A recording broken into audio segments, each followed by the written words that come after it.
Araw nga ngayon ng Sabado at ako nga ay nagtaod-taod sa aking higaan, magmata. Nya. Ang arte-arte naman natin dyan para hindi tayo bumuhat anay at sinet up yung video natin. At nag-unat-unat pa talaga tayo ng ating kamay, diba? Para sabihin naman na kagising pa lang natin pero yung totoo hindi naman pala. Nya. Wow, ang ganda talaga natin pag umaga. Parang nasablogan lang. At yun nga, nagtaod-taod pa si bakla para ihapid ang kanyang mga unan. Ang galing-galing talaga ni bakla mag-arty-arty.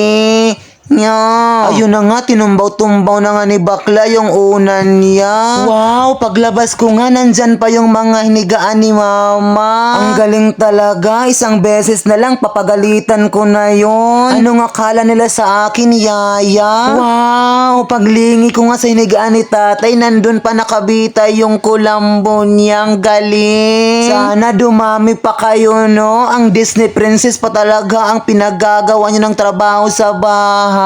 Isang beses na lang ng pagkakamali nyo, lalargahan ko na talaga kayo sa Manila.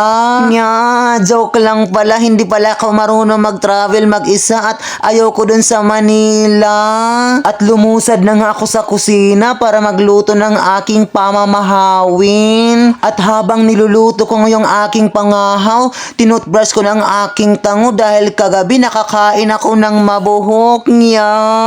Para naman matanggal yung mga dapat matanggal, kaya nakakahiya naman. At pagkatapos nga natin mag-toothbrush, ito na nga, tinubungan na natin ng gatas yung ating mga mingming dahil mayaman naman tayo, charot lang.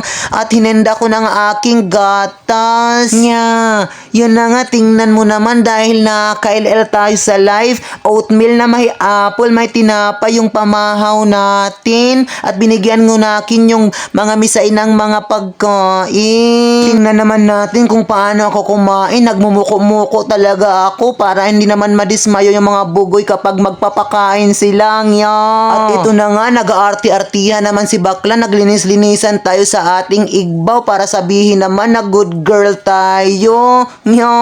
Pero yung totoo talaga, pinaparakan muna tayo ng ating mama bago tayo sumugot sa kanilang sasabihin. At inundang ko nga muna yung paglilinis sa igbaw dahil sinabihan ako ni tatay na kunin doon si mama sa ilog. Wow, nakakamangha naman yung ilog. Ang dirty na.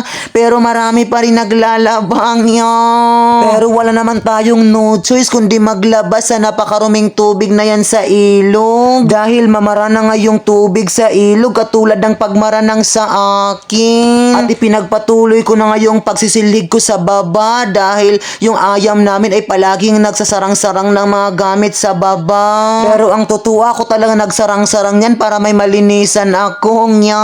Pero ang pinakaungod talaga sa lahat, ako talaga palagi ang naglilinis sa bahay dahil ako lang naman yung natira sa bahay na babae. Babae na may lawit niya. Dahil nga naubusan tayo ng tubig sa aming tabay, no choice tayo kundi alugin yung tubig sa tub mula sa ulan. At pagkatapos sa mag-alog-alog tayo sa ating tub, nagmap na nga tayo sa ating salog dahil yung mingming at saka ayam paraming ka na. Dahil marami palagi silang buhok dyan sa salog. Salamat!